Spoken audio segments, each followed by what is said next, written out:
This is the Personal Finance Show.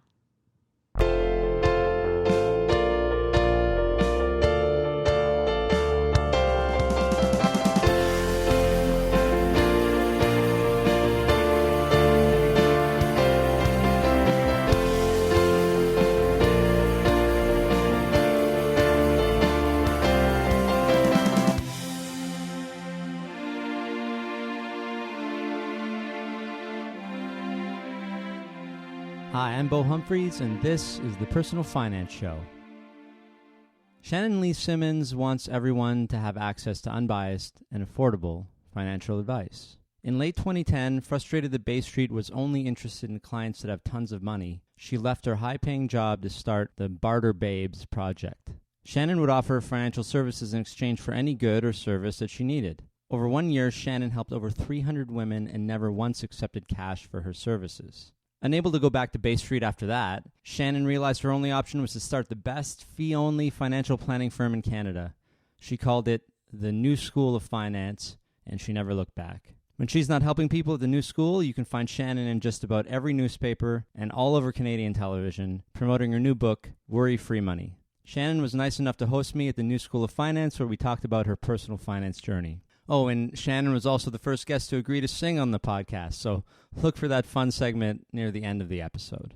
My earliest memory of me and money is I have a family cottage. Okay. So just north of Huntsville. I don't have it. My family has a cottage, and I'm very lucky to be able to go there. It's a nice thing, yeah. And it's a freshwater lake, and there are like clams in the water. And in the springtime, it is sand when you go in. It's very shallow.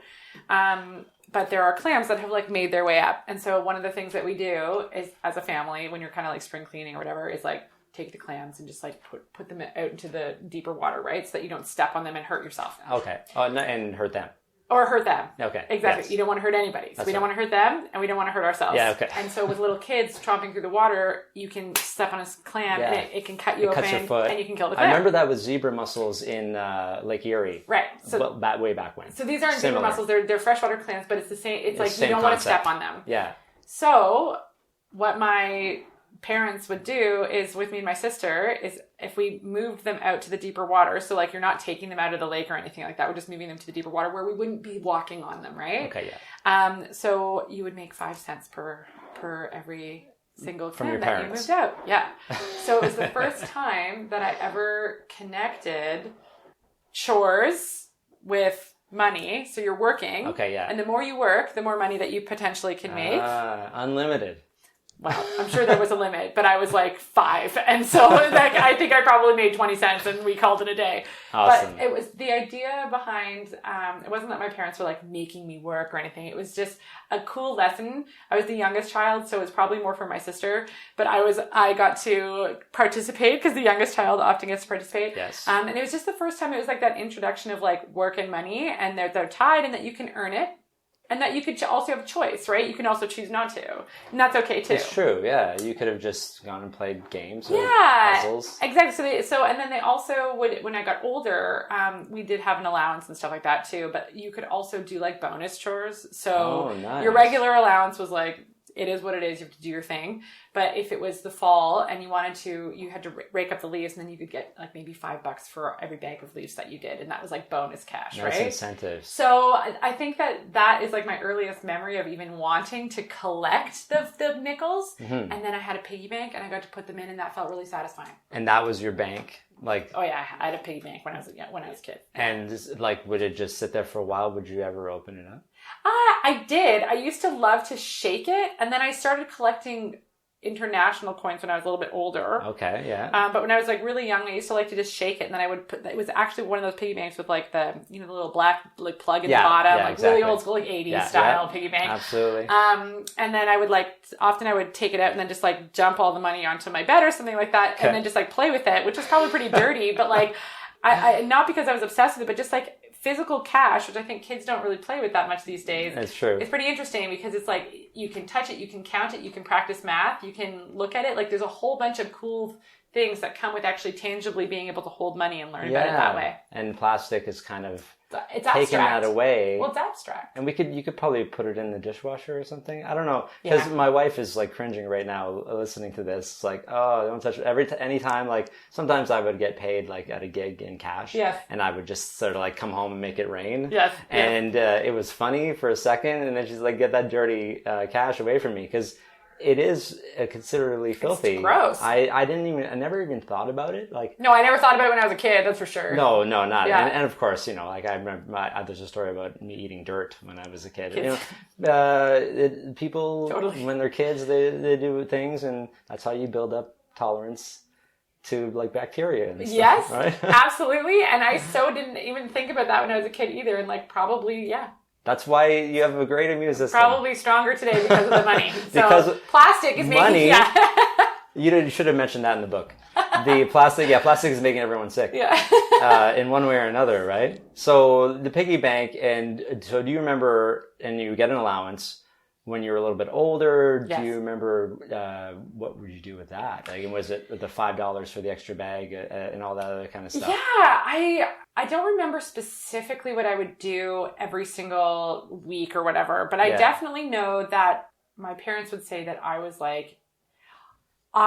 was responsible with it even from a young age. Like I was really? not, I liked to see it build up. And when you're that age too, the money for the sake of money is not a thing. There was something about achieving it that made me proud, right? Okay. And so I think well, I'm a Capricorn. So like, of course I was like, oh, is this the thing I'm supposed to do? Great. I'll just make a plan and do it. Perfect. And so that was something cool. But then what I also know that my mom has now reflected on in like later and told me, so I don't remember this.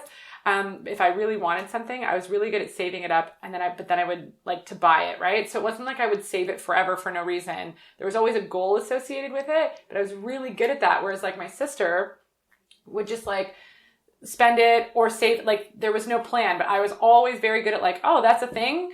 Oh, I need to do that.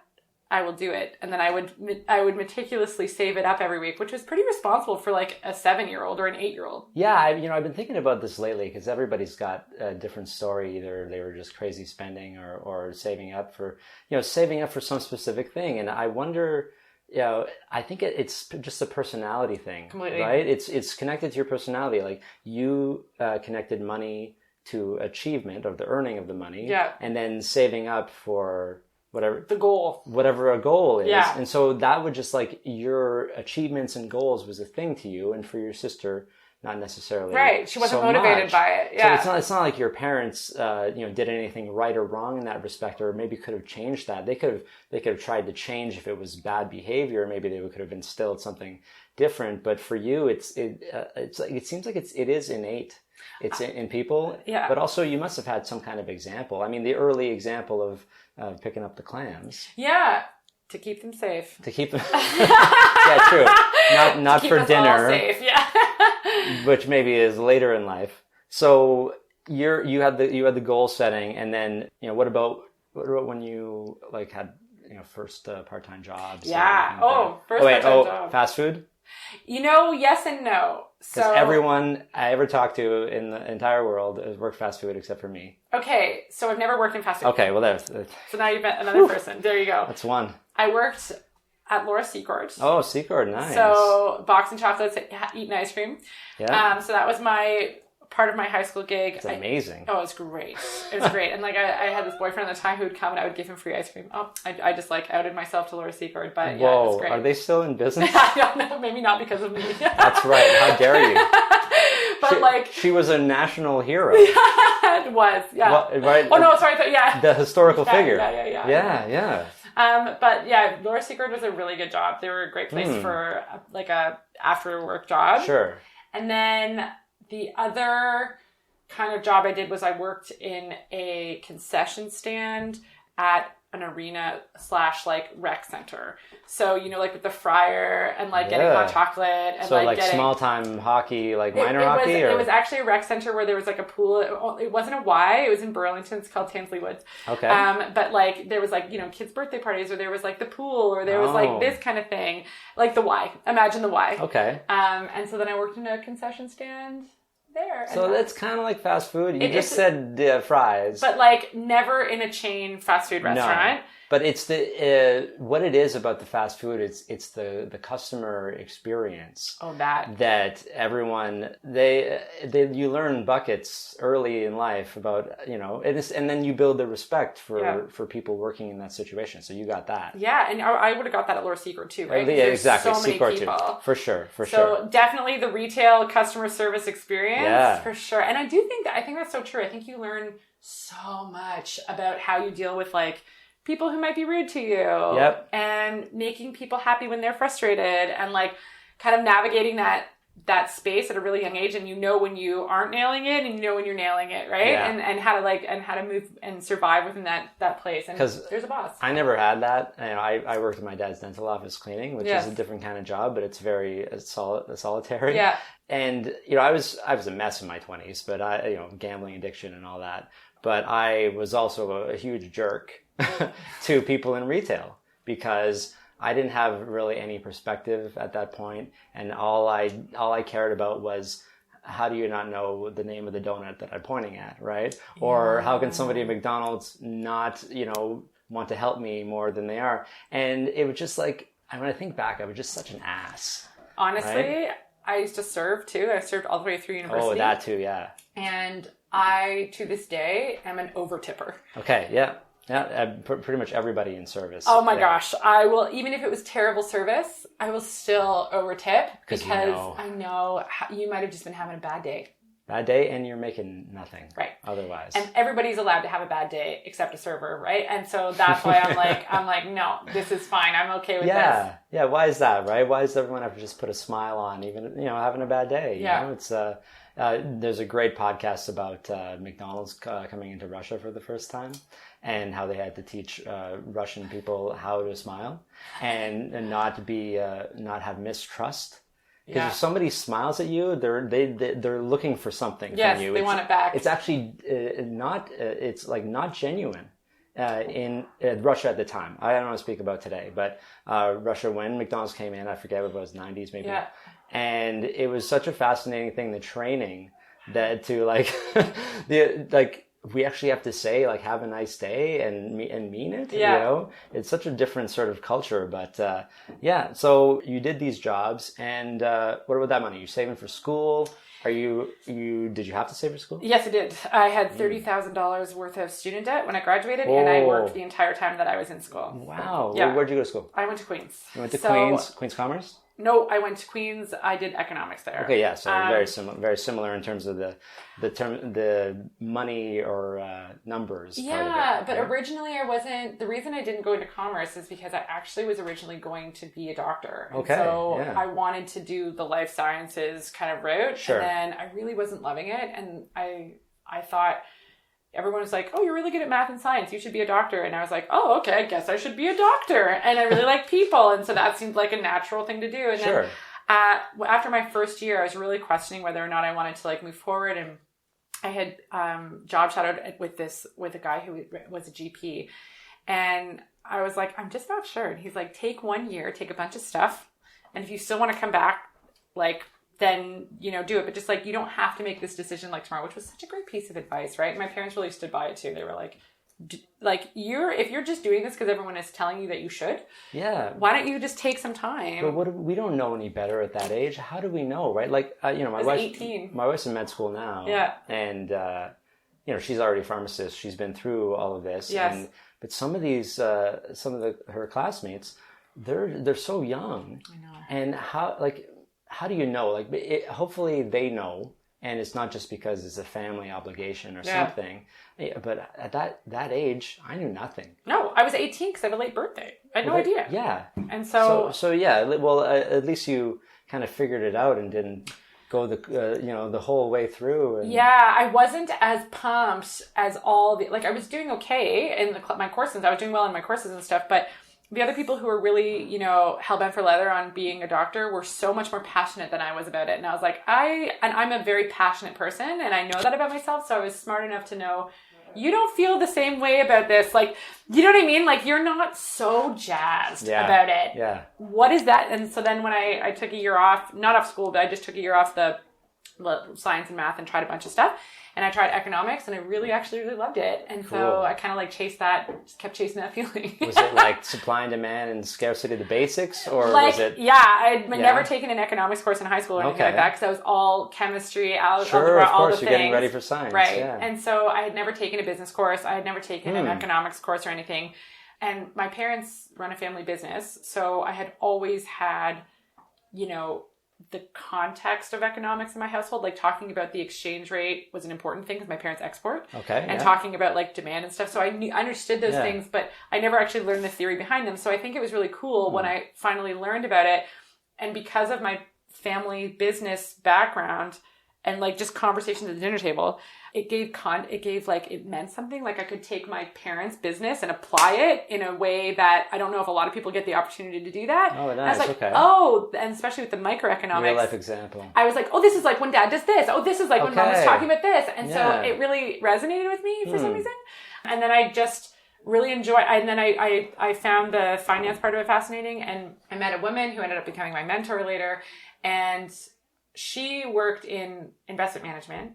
And for the first time, I realized that I could marry my love of working with people with math in a way that wasn't necessarily being a doctor. Which was that part of the GP draw to you, that you would be working with people? Mm-hmm. Yeah, maybe that was the major thing. That's right? it. That was the bigger thing. Yeah, that was the bigger thing. And I'm good at math. Yeah, exactly. Yeah, that's why. And that is kind of what we do, isn't it? It's marrying the boring numbers part with the relationship management. The relationship management part. And you're a life coach as well, right? Yes, also that. Yeah, so that definitely was that something that you took like in addition, because after you did the investment management designations and stuff? Yes, I did it during my third year out. Yeah, I did it because I felt like most of the work that I'm actually doing is around that. It really is. And not necessarily about the spreadsheets. Yeah. And so I make this joke all the time. Like it's like 80% life coaching and 20% spreadsheet. Yeah. And so regardless of what level of wealth. And so I felt like that would really help me hone those skills and also, I don't know, like legitimize that's what's going on when I'm in these sessions, right? And so, because I guess I felt like I was doing it, but that I was doing it without any sort, like just from like instinct There's or whatever. No actual guide or process to follow. So it really nailed it for me there. Yeah. Yeah. So when and you talk about a lot of these stories in your book, right? Yeah, when somebody's coming in, it's like, why are you spending money on this thing that you hate? Yeah. Right? It's stuff like that. I know. But $30,000 of debt, that's a lot for, I think you're about 5 years younger than me, actually. Yes. I don't Early know. 30s? I'm 33. Yeah. Yeah. I'll be 38 in September. There so you go. Good guess. Yeah. I think we talked about this. Okay, I was like, that's a really good guess. Well, because I knew you're a millennial by definition. And by definition, yes. By one definition, or maybe two, I'm still a millennial, being 1980. Yeah. A lot of people put it to 82. Not necessarily, but I know what it's like to be on the cusp, right? Yes. Like I love technology. I hate writing on paper or wasting Yeah. things, and I don't use my phone to talk to people. Yeah. Right? I find that the people who were maybe like born 1980 to 85 or like somewhere in there, the difference is like you had an analog childhood, but a digital adulthood. Absolutely. And so I had no cell phone in high school. There was ICQ, but there wasn't like the same there wasn't texting, none of that stuff. And Facebook didn't come until my very last year of university. Okay. Yeah. So I went through all of university without social media as well. And so I think that is like a defining thing about the cuspy millennials, right? Because the ones that are like 5 years younger than I, well, they had social media all through university or post-secondary or even into high school. Yeah. And we got internet in my first year. Right. high speed. Like high speed, right? Yeah. And I remember the day that the first time I ever hit a chat room and being like, whoa. I was old enough to remember that moment. You know? Exactly. Okay, so I don't remember I had gambling debt. That's a different story. But I don't remember having that much school debt. Did school prices go up way higher, or is Queens just really expensive? Living, I lived away. And I think that's a big part of the problem. That's the key, so tuition was like I didn't have RESPs or anything. So the whole thing was about $10,000 a year just for tuition. Yeah, it makes sense. And then I also paid rent and all that, which I worked for. So it just was $30,000. I also did one trip at the end of my undergrad, which bumped it up to 30 at that point, because I was like, I have been living like a broke student for years and I'm going to go on this trip. And that ended up on my student line of credit.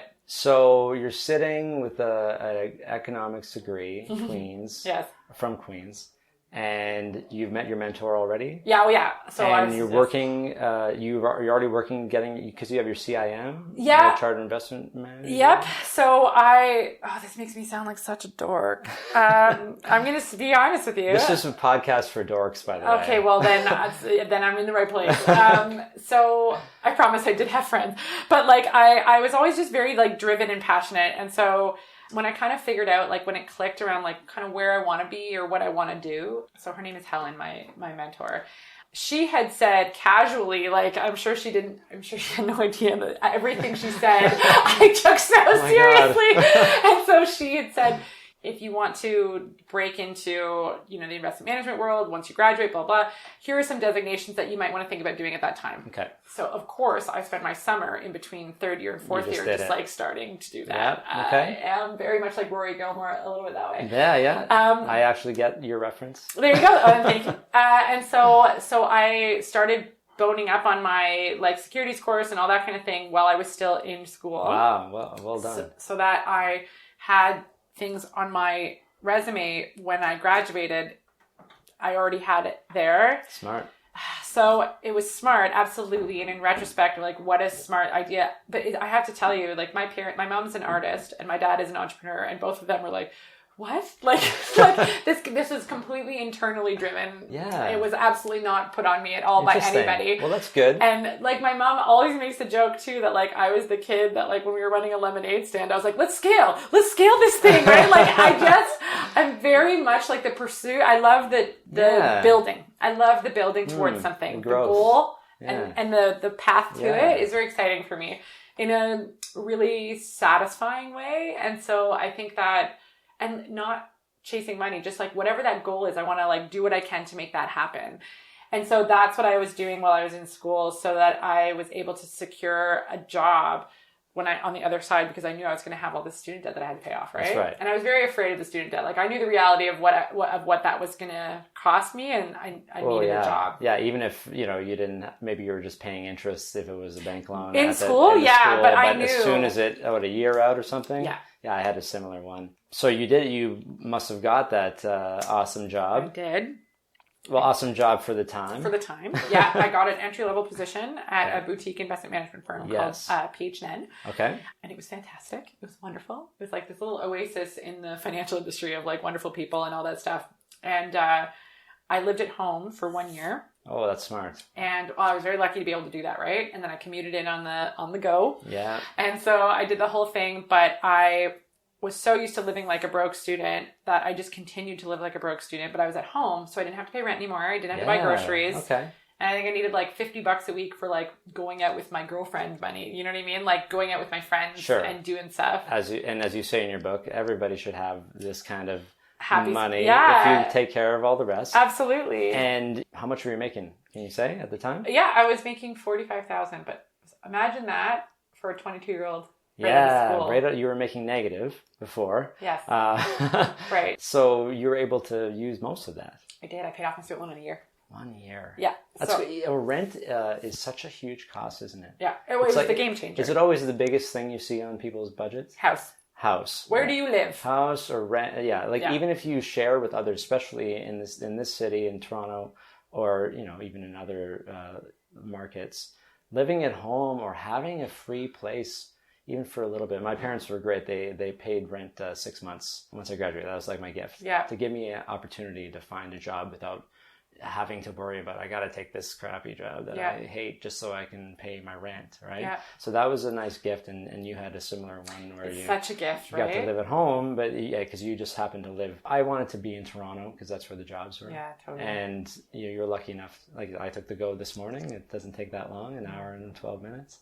And it's a totally different life. Commuting in. It is. I don't know if I would want to do it every day. I'm fine to do it. It's a grind. Every so often. Driving is not that any better. No, that's worse, I think, because at least you can listen. You can do something with your hands if you're on the GO train. Yeah, right? That's right. I was editing a podcast. There you go. Actually, and listening to other podcasts. Yeah.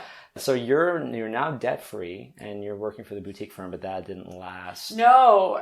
So I moved to city. My gift to myself was to move out after I was set free. So I moved in the city, and I was very happy. So I did all my designations within this firm, and at the time, I was convinced that that's where I was going to retire. I had drank the Kool-Aid, like I was in, and that was great. And I remember thinking, like, why does everyone have beef with the financial industry? Because that unique firm had good people. That it was very, like, H&N was known for, like, its transparent fees and good advice and all this stuff. So I remember thinking, like, it was very high net worth clients, but still thinking, well, this is great. I mean, we're providing a really good service. Yeah. Like, what's the problem? You found a model that you like. Yeah. To start at least a little bit. Exactly. And then we got bought out by a big bank. Yeah.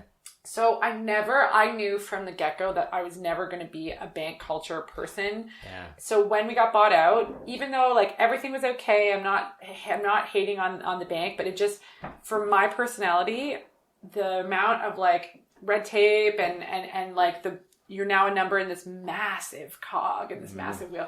It just was not a good personality fit for me.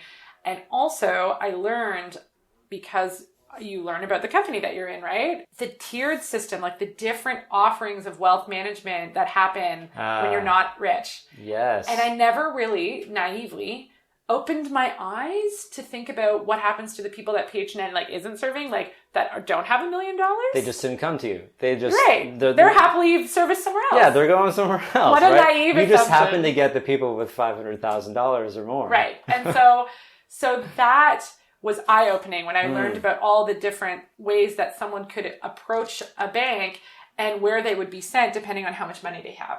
And then also understanding, like, where that advice is going, and then also understanding the sales pitch of the products, because then now you're talking insurance, now you're talking bank products, now you're talking visas. Like, there's a whole bunch of other products that exist, right? That I never really thought about as, like, baking products into a financial plan. Like, that was never what I was doing before. No. So at the same time, it was the 2008-2009 crash, and my friends, my peers, were, like, getting laid off and feeling like they were never going to get ahead and very afraid. And I remember this one time, one of my friends said, she was like, "You're so lucky that you know this stuff, right? Like, you feel so much more confident than all of us." And I was like, I do know this stuff, and I feel more confident than you because I know this stuff. And I was like, where can they go? And there was nowhere for them to go. You should know this stuff. And that was kind of this, like, watershed moment for me, being like, okay, you don't have anywhere to go for advice. Oh my gosh, you literally have nowhere to go.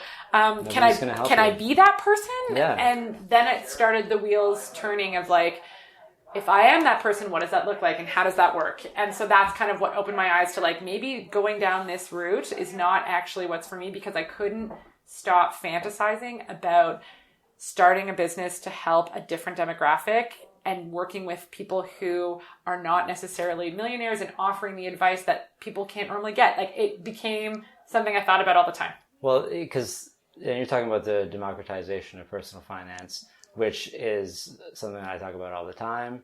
And you were so ahead of the curve on this. It's like you're like, let's all do this, and everybody's like, you're crazy. Oh, yeah, we're making 2.5% on these mutual funds that we're selling. Why would you try to ruin our corporate setup? Yes. And so how long? Well, what are you doing with your money during all this? How are you investing it? Like me at the time? So are you drinking their Kool-Aid and 100%. Investing in mutual funds? Yeah, I was. But the thing was, because we were at a really low fee investment, it was, like, all good. You were good in the boutique one. I was good in the boutique, and then I was, like, grandfathered into that plan. But that, to me, like, it just, once I learned all the options out there, I was so wanting to get out. And fee only was something that people just whispered about. It, like, wasn't even really a thing. Well, the concept just is strange to me of not fee only, because the fact that somebody would just only take you as a client if you're going to buy the things that you're selling, and you're only selling a couple of things. I know.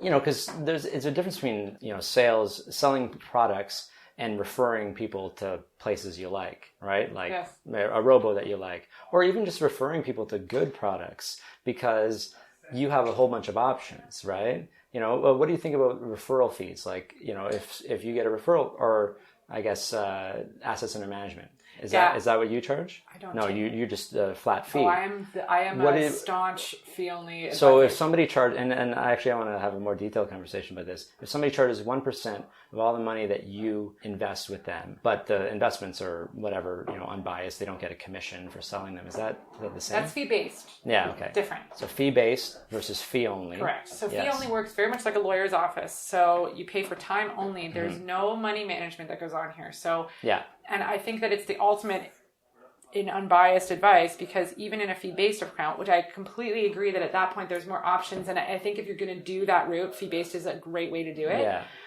But let's say that I'm looking at someone's holistic plan. They have a mortgage and they have RSPs. Well, I still make more money off of them if they put money into their RSPs versus paying down the mortgage. So I am, even if that's what I think is the right answer, that person goes, well, yeah, of course you want me to invest my money and tell me that the gains there could be 8% versus my mortgage, which is 3%, because that's where your 1% is coming from. Yeah. If I make that claim to a client and I say, no, you should put this in your RSP versus that, there's no doubt in their mind that I genuinely think that, because I don't make more money off of them, whether they put it on their mortgage or invested it. It's impossible for me to make more money. Yeah. And so there's a relief that, okay, this is genuinely what someone, like I always tell people, the only way I make more money off of you is if you tell someone to come to me or you come back. Yeah. That's all that's in it for me. So I better arm you with a good plan. But you have to see. Okay, I always use my example because I like, I like full transparency, and I like everybody to know. So, like, I will charge a flat fee, as you do. Mine's super low, not enough to sustain. Right. So I also accepted a referral agreement with a robo-advisor. And so if I tell everybody this and I say, I accepted this agreement because I think this is really, really low fees and it's one of the best options you can get out there, is that it's bias? I'm sitting pondering, looking at, I don't, yes, it's biased, but I don't think that makes you shady. Do you know what I mean? I think being upfront with it. Honest about it. Right? Correct. I think if you're very honest about it and you say, hey, this is what I get, but here's why I get it from them, because I think they're wonderful. Here's all the reasons why. It's because if you end up referring everybody to one place, I know. You might as well try to figure out getting a benefit. It's almost like if people knew that it was after the fact, it's like, this is the place that I would have sent you no matter. But for you, you have to charge like a little bit higher. Yeah. Because you don't get money any other way. No other way. And so how do you deal with people? You probably get some resistance on fees from people. No, I mean, we're still really cheap. So if you look at the broad compared spectrum. Compared to the others, yeah. Yeah, and so there's definitely been some so if someone comes in for a personal finance session, it's $250. Yeah. So where that tends to feel more expensive is for somebody who's 25. Yeah. They have debt, and this is a big thing for them to do. Yeah. And it's the first time they've ever gotten advice, and so they're not used to the fee-only model where you pay for time.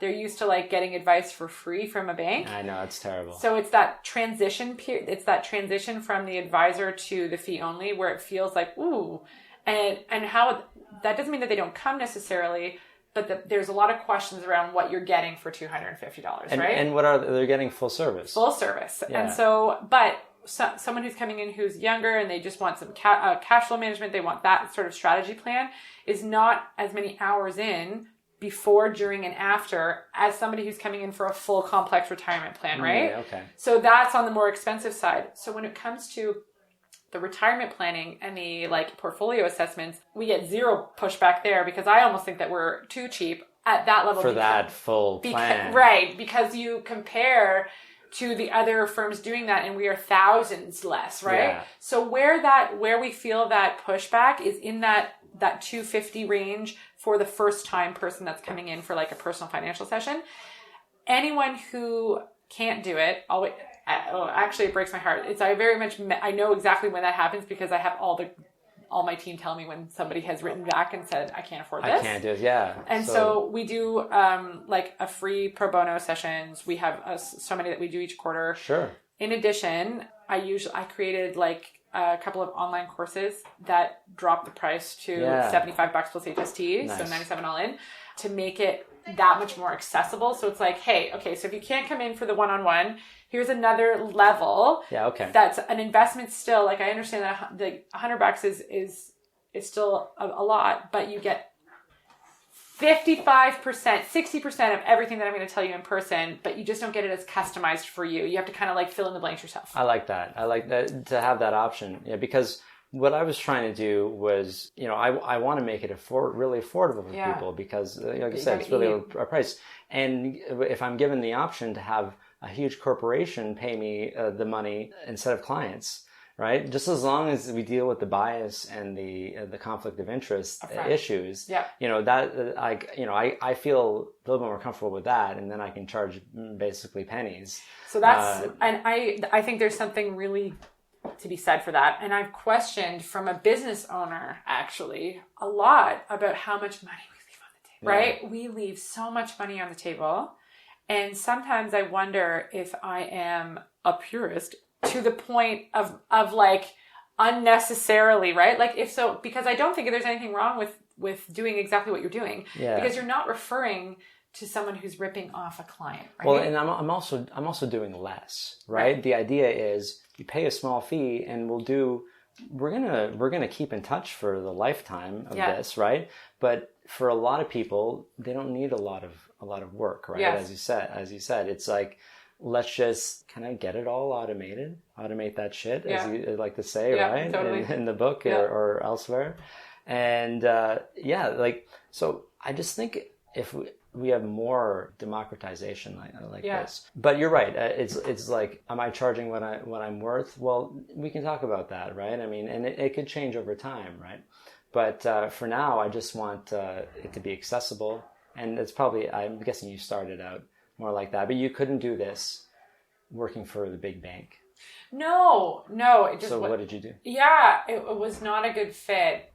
To your point, everyone at the time was like, why are you, like, this will never work. There's no business model here. You need sustainable revenue. So the beauty of the financial industry, especially if you sell products like mutual funds or ETFs or insurance, is the premium that's paid, like it's over and over and over. It's reoccurring revenue. That's the gorgeousness of the model. Because you get a client once, you get a sale once, and you win for life. And then you never see them again, which is the worst. Right. And so what a wonderful business model. Why would you leave that, right?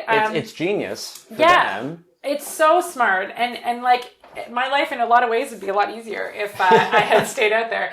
But so what I did was, because everyone was like, no, I believed them. I thought that I was probably crazy. And so what I did instead was, I was like, okay, if I can't actually make a business out of this, because everyone says that someone would already be doing this if it was a thing. It's the worst thing. I know. I think back. It's the worst thing for someone to say to you. To say to someone with an idea. I'm like, oh, poor Shannon. Like, if I could have only told you what I know now.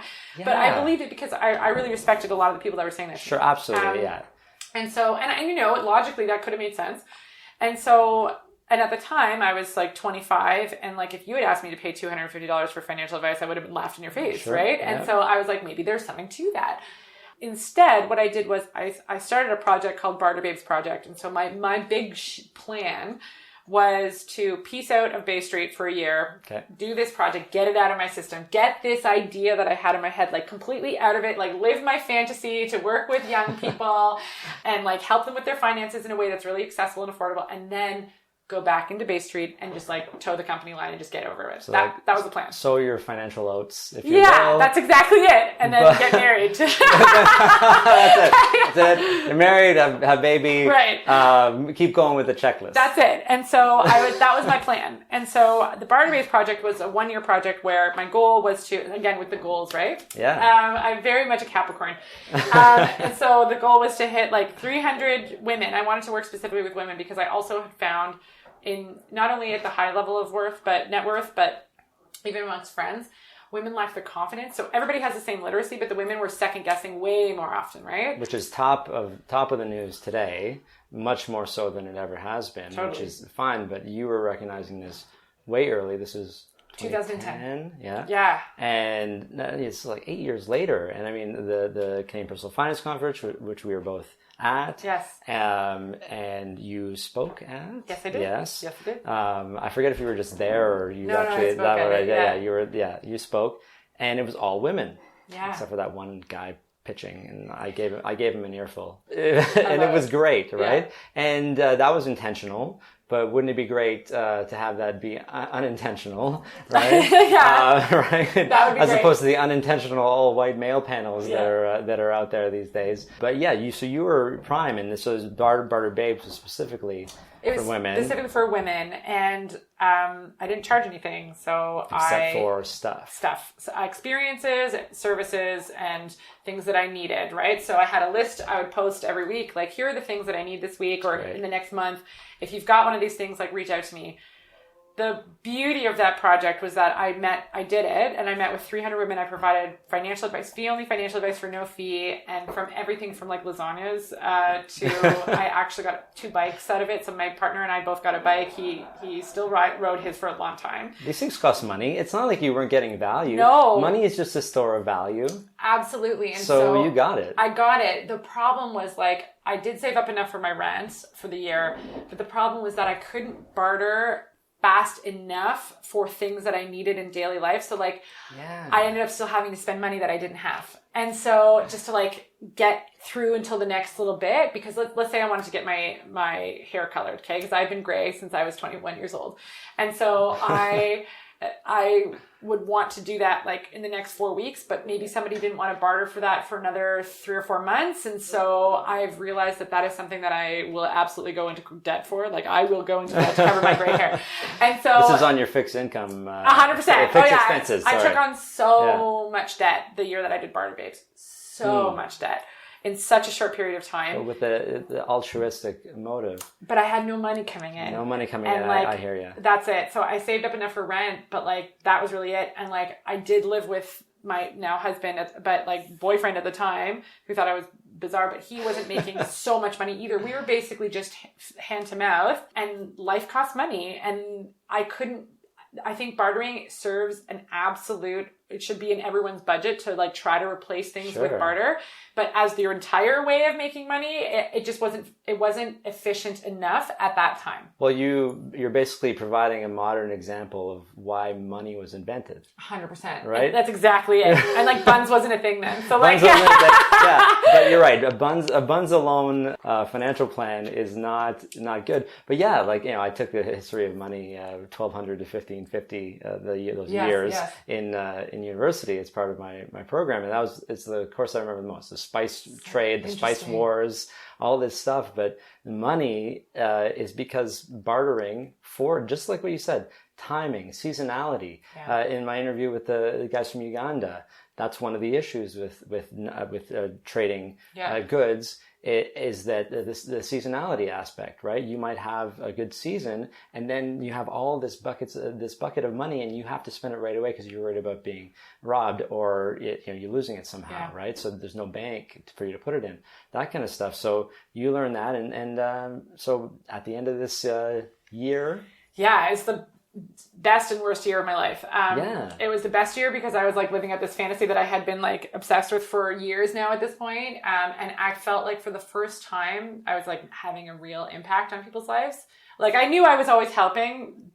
I always felt that way, but this was the first time that I felt like I was impacting lives in a way that made me feel so proud. And yes, it literally felt so satisfying, even though I wasn't making any money. It's a thing that if somebody said, if money wasn't an object, what would you do? I would still do this. And that's it. Yes. That's what we should all try to do. Yes, I would still do it because I wasn't making money and I was still obsessed with it. And so I was like completely hooked. And I caught the entrepreneurial bug at that point too, which I think was always destined to be.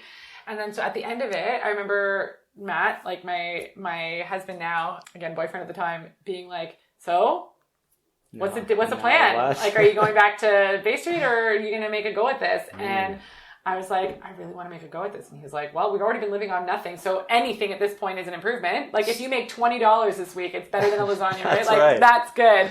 So I launched New School in 2012 and here we are 6 years later. And so the New School of Finance, it started with just you. Just me in my living room. For how long? Oh, we got these offices that you're sitting in right now. This was my first office. Like now we have all these spaces too. Yeah. But I got this February 2013.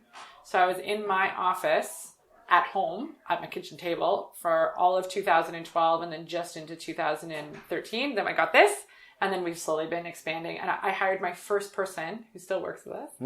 I hired Colleen. When did I hire Colleen? 2014. So it was just me from 2012 to 2014. Okay. And so now there's 6 of us. And so you hired people because you had too many clients? Yeah. I couldn't keep up. You couldn't keep up. Yeah. And you had built the courses though? No, those came in 2015. Yet. Okay, so those came later. So for people, and was it mainly due to affordability, or you just wanted people who maybe couldn't get in with you? Or people who weren't here in the city? The courses? Yeah. All of those reasons. All of the above. So I had enough feedback from clients that was like, hey, you're not nearby and I would like to do this. I'm more of a DIY kind of person. Do you have any options for us? Sure. It was also like, there's only one of me. And at the time it was something that it was easily like, hey, here's my brain and I could scale with it. So it was a business decision. And then it also added one more layer of accessibility of information that from a trusted resource that someone could get if they wanted access to my brain. So all of those reasons, and that happened in 2015. And so at a certain point, you became the media person, the person the media would go to. Yeah. Talk about, was it just millennial personal finance or just for personal finance in a fun sort of, I think so. Non-censored kind of way? Yeah. A lot of people ask me how that started and I can't actually recall. It was a snowball. It wasn't. So right now it looks very impressive, right? My media presence is very impressive. Exactly. But 2012 Shannon was like that wasn't like a thing. It started slowly. One time when I had done Barter Babes, because it was such an outrageous project, I was interviewed on City TV. And they came and they're like, what? Sorry, you're not accepting cash for a year? Like, what's the deal? And then that led to a second interview about Barter Babes. But what happened was, because of those 2 interviews, 2 producers now knew that I was a financial planner who was certified, who could speak to money in a fun way that was not stuffy. That's it. It's a rare thing, isn't it? Because either somebody might be certified, because they typically want someone, especially for media. Yeah. But they're just somebody in a suit. And then the fun people are the ones who, wrote a blog and, got attention that way and then maybe figure stuff out later, but mostly, so you're like a combination of both. Well, I guess, right? And so then once you have somebody who knows that you're able to do that in a pinch, they might call you. So that's kind of how it started. It really started organically and slowly. It's never been why New School had a lineup. I promise you that. I have been in the media now so many times, and it's not like you go on a TV show and you do a segment and then like the phone rings off the hook. It's not. Yeah, I remember you saying that. You were just waiting and nothing happened. But then you said also the things you never thought would create traffic did. Yes, and so there's that, and then also what I think the media does to help, and why I'm so grateful for it, is that it validates, especially as a young woman in finance. If I was on the news, then somebody who might think that I don't know what I'm talking about is like, well, she must know what she's talking about because she was on the dang news, right? And so for me, I have been so grateful for that exposure for sure, but more so the validation and the credibility that it's given me. So that's because I'm doing something super weird, not so much now, but back 5 years ago, I actually remember one guy said to me, he called Colleen and he was like, why are you so cheap? What's wrong with you? Sure, yeah. And she was like, excuse me? And he was like, well, I don't trust you because like if you were good, you'd be charging more. So why are you so cheap? So that kind of like question mark around what I'm doing, and for people especially who don't know, who didn't hear about me from a friend, I think the media really helped to hone in my cred and give me street cred while I was young and starting out. So I owe a lot to it, even though it's not the like you do a segment, the phone rings off the hook. That's not why I think media is important for people. I think it's important because it adds to credibility. You have how many people here now? 6 full-time. 6 full-time. Yeah. And everybody, so you have your CIM. Are you a CFP too? Yeah. And does everyone have CFP? Or are they working on advice giving. So there's not 6 financial planners. No, just 6 people. So here. we have one person who does taxes. She's CPA. And then we have another financial planner, and she's getting her experience for her CFP. So she's like not there yet. But get in there. Yeah, it's so you have a little people here, and then did you take some time off to have the baby? I did. Yeah. It was the scariest thing. And then left everybody here? I left everyone here. That's so hard for a small business. Yes, it is. And it was a wonderful, incredible, I owe everything to this team. So I was very scared doing that. It was very scary because I had always been this like driving force, right? So like, if we're looking at the pipeline and we weren't booked out 2 months in advance or something, I'd be like, okay, like, let's wrestle, like shake some trees, do some talks, do some stuff, right? Wow, yeah. And so I was always doing that, and I was scared that if I didn't do that, that somehow business would dry up and we would all lose our jobs. I didn't actually believe that. Like, I took the time, but that was the 3 a.m. fear, right? Sure. But like, I have an amazing support team. I have an amazing planner. Like Liz is our other financial planner, and she's fantastic. And so I took 4.5 months off, and new school was totally fine. Like radio silence, or were you just kind of in the background? I saw no client for 4.5 months. No client, so. And radio silent, yes, except I 100% would be like once a week or something, I would probably check in or have a call and just be like, are you guys good? Because as a small business owner, there's still a lot of hats that I wear that are not delegated, that at the end of the day, the buck still stops here and someone's got to do it. Yeah. So I say that I think I probably worked about 6 hours a week, even on the first week of my baby's life. So like, but it was like all through email, and it wasn't like I was working. I was just like, yeah, that's okay. Or like, no, that's a thing. Or like, oh shoot, I have to send that to this person because it's still my job that hasn't been delegated out. But I saw no client for 4.5 months, which is, I used to be afraid to take 4 days off work. Well, yeah. And if you're by yourself, I mean, it's almost like being a single parent almost, right? Yeah. Because if you're running the business and it's you only, then hopefully you have a spouse, which many people do, many people don't. Yeah. And if that spouse can also take time off, it's kind of a 50-50, but still even 50% of your time, then again, the mother of the baby, right after the baby is born, that's, you want to spend the time, right? Like there's so many things for you to consider as a small business owner. And did you get a book offer during this time?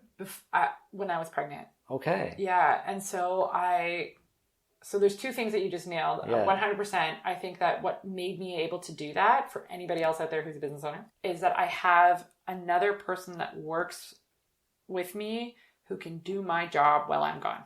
It's important, isn't it? Yes. So the other team members are not the person that replaces my job. They're support for me and everybody, and they keep this place running better than I ever could. They're amazing. Like, I think we would crumble up and die if they left me. But to actually replace the revenue that comes in, because if you step out of the business and you're the only person that can actually create revenue for the business, then nobody has a job. You're done. You're done. Yeah. So you really have to find a replacement so that the business can keep running.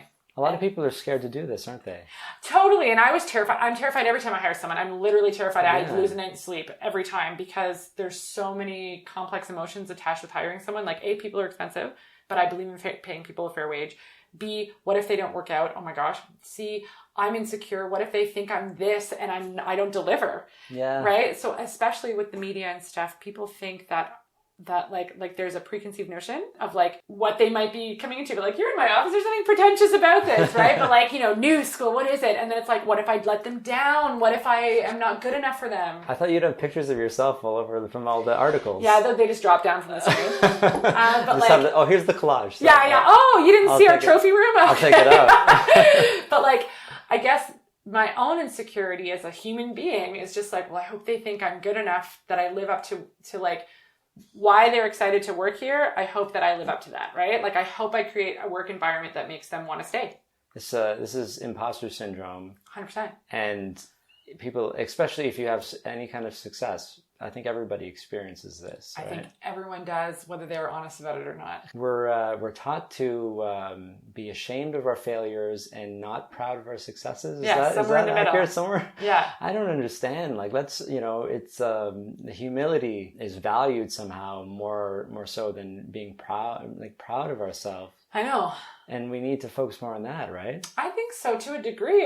Maybe I'm only saying to a degree because it's been beaten out of me. I don't know, but like I say that jokingly, but like, yeah, I don't know. I think maybe there's some tie to like people who are overly proud are maybe a type of person typically. I don't know. Maybe they rub it in our faces and I don't know. So we don't like them. What's wrong with that? Like, I don't know. I don't know. It's a complex thing, but that for sure, I think as a business owner, imposter syndrome is normal and a little healthy, because I think you should always be questioning whether or not you are doing your best job and how you could, like, maybe not imposter syndrome, but I think it's always good to just question where things are at and ask if they can be better and if that's something that you can do. Right? And I think that, so, if somebody comes in and they're really stoked to work in new school, like, I want to create a space where they feel stoked about new school beyond the first 3 months. Like, and like, it's a lifetime thing, right? Absolutely. And so like, it drives me to make sure that I can do that for them, or try anyways to do that. Right. But we got off track there, which is great. But like, yeah, so taking 4 months off was tough. And now I'm back part-time. Okay, so you are part-time now. I am part-time right now. And are there people who are like, I need Shannon and only Shannon will do? So yes, not most people, but I'm booked out till July. So that's like 3 months from now, which is actually not a great problem to have. Everyone's like, what a good problem to have. I'm like, this is a terrible problem to have. But like, I would say that the people who will only see me, it's few and far between. And when it does happen, I understand it because it's typically someone who's been working with me since 2012. Yeah, from the beginning. And I wouldn't want to go to somebody else either. And they have been with me from the get-go. Yeah. And there is a loyalty that I just like, you have literally allowed me to like buy groceries for the first time when I thought that I was going to throw my business. Like, I almost quit the business like 3 times. It might be some of the people in your book. There's definitely a couple of them for sure. Yeah. Are all the names changed, or did you just ask them? Yes. I just wonder if you get permission from them, or if they just. I forget if you use last names. Probably not. No. So I asked permission. So a lot of times I recorded sessions, and I asked permission, and then I changed names, and I even changed the city that people were living in. Sometimes. So just to throw it the other way. Yeah. So the book is called. I'm looking at a bunch of copies right now. It's called Worry Free Money. Yes, it is. And we were talking about book names when we were Melissa at the event. It's stressful. Because she's trying to figure out a name. Yeah. And yeah, it's a stressful thing. It's like I reference picking a band name, or I guess picking a child's name. Totally. It's like, because it is kind of like a second baby. Oh, absolutely. Right? Oh yeah, and the pregnancy thing. So like the book, the manuscript, and my baby were due on the same day. No. Are you... Yeah. So I was like 42 weeks pregnant, and I handed in the copy. So you got the offers. People came to you. So yes. Or you wanted to write one? I wanted to write one. Yeah. I had an agent, and then she was able to shop it. Okay. So like, I wasn't like knocking on like publishers' doors being like, hope you like this. Like, no. And then so they came back. They were like, we want this book. I was 19 weeks pregnant. I didn't know whether or not I should say yes to it. I called my mom, who's my mentor as well, and I'm obsessed with her. And she was like, you don't say no to a book deal. And I was like, okay. So then I signed the book deal, met with my editor in January. This is 2017. She was like, I'm like, P.S. I'm pregnant. She had just had a baby. So she was like, damn. She could feel it. Yeah. And she was like, well, we're just going to do this. And she was amazing. So she helped me do this. And so basically the reason that the book was due the same day as the baby is because I basically had to finish it before he came. Yeah. And so that's why. And so I handed it in. I can just see her writing with a newborn in your arms. Oh yeah, no, that's not a thing. It's not happening. And my editor knew that because she had just had a baby. So she was like, you need to get this thing into us before he comes. And so that was fabulous. So she worked tirelessly with me. She was so patient and wonderful. And we managed to get it done. And I say we because it's 100% a team effort, because I would write things and like send them. And then we had this whole rotating thing. It's great to have that kind of an ally with you on this. It's such a hard thing, right? I've talked to various people who've written books, and it's an intimate relationship. It's intimate. Yeah. Did you know what you wanted to write before you wrote it though? Yep. And that's, I think, what's scariest about the concept of writing a second book is that this book was percolating in my brain for years. Okay, yeah. And I already had little blurby posts or that like never intended to be published, but like some of them actually ended up being published now in this book, but like stories about like compelling things that have happened or lessons or ways that like the Beyonce factor, for example, like I remember just shooting just chatting with somebody in my office, and I was like, it's like Beyonce. We can call this the Beyonce factor. And like, I said it. And then it kind of became something that I said in meetings. And then it became something that like I wrote down. And that all happened before I even had a book or a deal or anything like that. It was just like in a document on my, in Word. And I just mentioned the Beyonce factor to someone this morning. And these are the kind of things that we need. It's so relatable. Right? It just kind of makes you be like, yeah, why am I weird about my neighbor or coworker when I don't know anything about them? Right. They could very well be Beyonce for all I know. Yeah. And no one's going to sit down and give you the financial statements. And if they do tell you something, who knows if it's accurate? It's probably who knows what they're leaving out. Yes. Right? There's all that. So you have great stuff like this in the book, Worry-Free Money, and you picked it because you don't want people to worry about money. Yeah, I think I was telling you this about last week. At the end, my editor asked me an amazing question. She was like, at the end of the book, when they shut the book, how do you want that person to feel, right? Mm-hmm. Like, what's their journey been from beginning to end? And like the answer was always like, I want them to worry less. That's the punch. I also wanted them to feel less guilty and less afraid, which is in the subtitle, but like, I want less worry. And so that's where that's like the ongoing theme of the book. The original working title was something like Get Real About Your Money or something like that, which felt resonant and true at the time. But like, that's not when they close the book, the worry is the thing that you can put your finger on and say, now you're less worried. So there's tons of great things in the book. We could actually have a whole other podcast about this book, including things like, the happy spending versus unhappy spending, my favorite, the categories, all the stuff, that budgets are not the answer, et cetera. But I think we're good for today. You should go get Worry-Free Money. So if someone wants to get Worry-Free Money, where do they go? Everywhere? Yeah. So it's online. It's for sale on Amazon or Indigo or in bookstores. Do we even have to tell people where to get books anymore? You know what? Just Google where to buy a book. Google where to buy a book for sure. But I think that there's something to be said for if you go and buy a book, but you know what is funny? It's hard to find bookstores these days. Like, there are not as many as there used to be. Like, again, analog childhood. Yeah. But there's digital versions, right? Yeah. You can, yeah, absolutely. It's audiobook coming, maybe. No idea. No, but not. It's one of those things that you wrote a book and then somebody's like, somebody's got to read this. Or you would apparently, from what I've heard, have to audition to read your own book. Which I would 100% do. Yeah, I would love to read the book because it's like, I would love to read it. Of course. It would be so fun. Kate Flanders did this for her book, The Year of Less. And I love audiobooks because it's hard for me to read, having ADD, even though medicated. It's just something nice about her reading it to me. Yeah, right? It's like, tell me a bedtime story. Because it's from her perspective anyway, right? And you're telling these stories that are in the book. It's you, and it makes so much sense.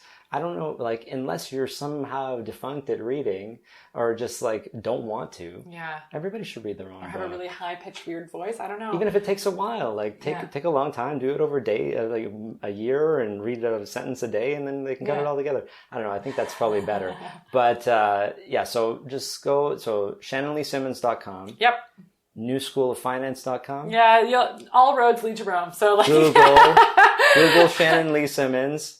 Not without the Lee, because the other Shannon Simmons will come up, right? Oh, Shannon Lee Tweed? Oh, yeah, exactly. Yeah. Is she a Lee too? Lee. Oh, that's what people confuse me for her on Twitter. So, Shannon Tweet, exactly. You married Gene Simmons. Yes, exactly. Yeah, this is not the same person who married Gene Simmons. I did not marry Gene Simmons. My husband's name is Matt. I'm really glad that we cleared that up. Yeah, just in case. Yeah, so, Gene Simmons from Kiss, if anybody doesn't know. Yeah. Okay, so do we have time to do this final segment? What time is it? It's 1:30. Yeah, we're good. Okay, we're good.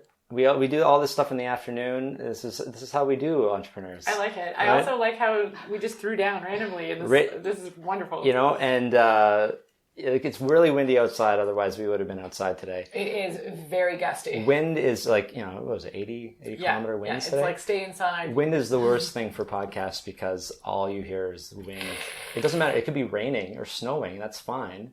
Wind, no. Wind.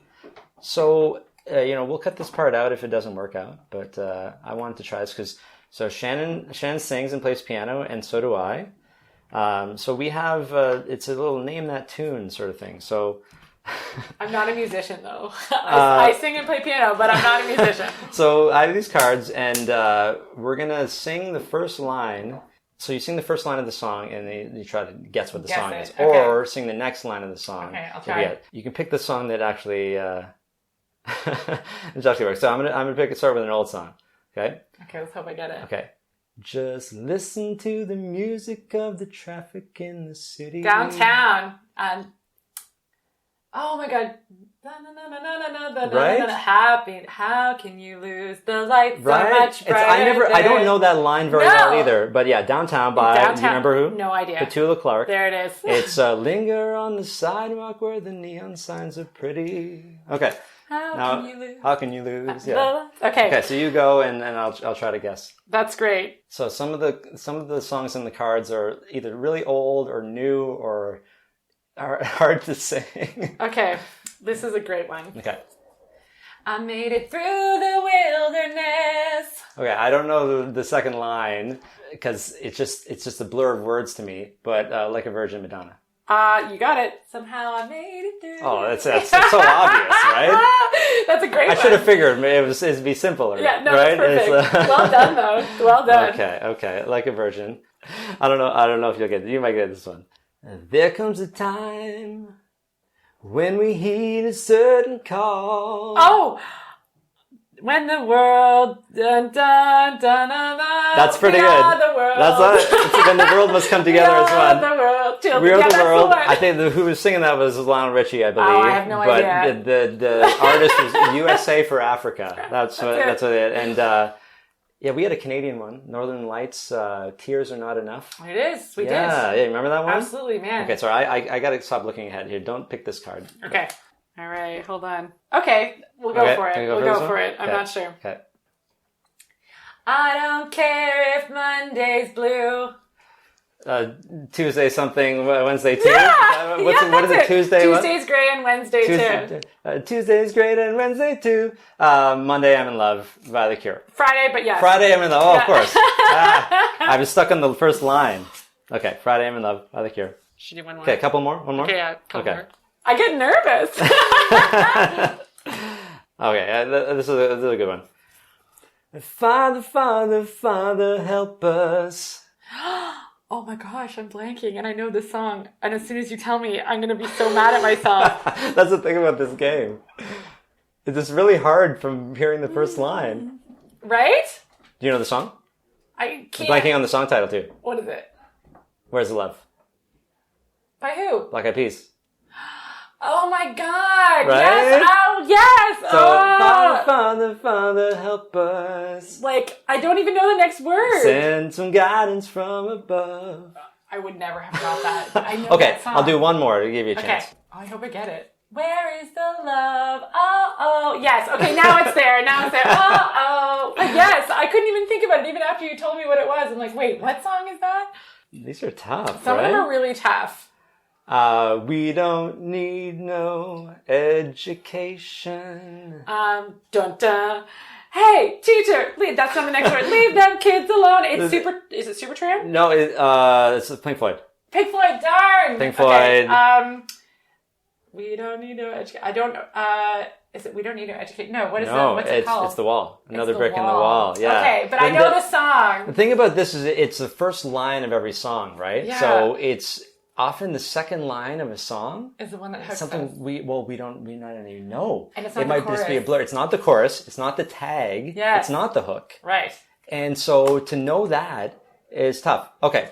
Good. But I feel like I at least get a half point for that because I knew it. Oh, no, yeah. You got it. I was thinking of Supertramp because I was thinking, I'm like, the school theme. No, but it wasn't though. I do. I'm a big Supertramp fan. Can I do one more for you? Yeah, absolutely. Yeah, do think. I looked at that card, so don't do that one. Okay. Even though there's some good stuff on there. I love the altruism. Okay. And again, what I think you might know versus what I know. Yeah, that's the thing, right? We don't know each other's musical... This should be... Okay. This should be relatively... Okay. I hope I don't set you up for failure, but I feel like you'll be able to get this. Okay. A little bit of Monica in my life. A little bit of Mary? No, but it's fine. A little bit of something by my side? Yes. Okay. I don't know the name because he mentions like 4 different, 5 Erica. different... A little bit Erica by my side. Mama Number 5 by Lou Vega. There you go. Perfect. Nailed it. Okay, that's a good one to end. That's a great one. The one-hit wonder of the time. Okay, Shannon, it was great. Thanks for having me here at the New School of Finance. Thanks for coming and thanks for having me on nice. the show. Yeah. I really, in a way, I wish we could talk about your book more. But I wanted to talk about you and your personal finance story. And people can buy the book. Oh, they can absolutely. Yeah, you can buy the book. Buy the book to learn more. Yes. And Shannon's got tons of YouTube videos, I'm sure.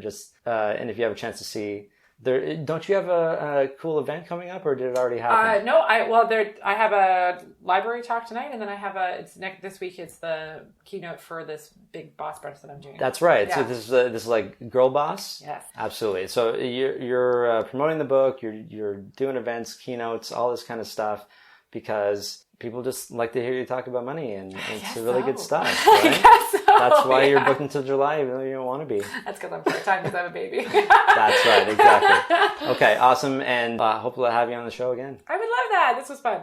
Real fun. Thanks, Shannon. Thank you. If you like this episode, please subscribe to the podcast on Apple Podcasts or wherever you get your podcasts. It would mean a lot to me, and it only takes a few seconds. For the show notes and any links from the episode, head over to my website, investwisely.ca. And while you're there, please feel free to send me a message on my contact page. Thanks so much for listening to this episode of The Personal Finance Show. I'll be back next week with John Kalos, financial planner and host of the podcast Confessions of an Ex-Banker.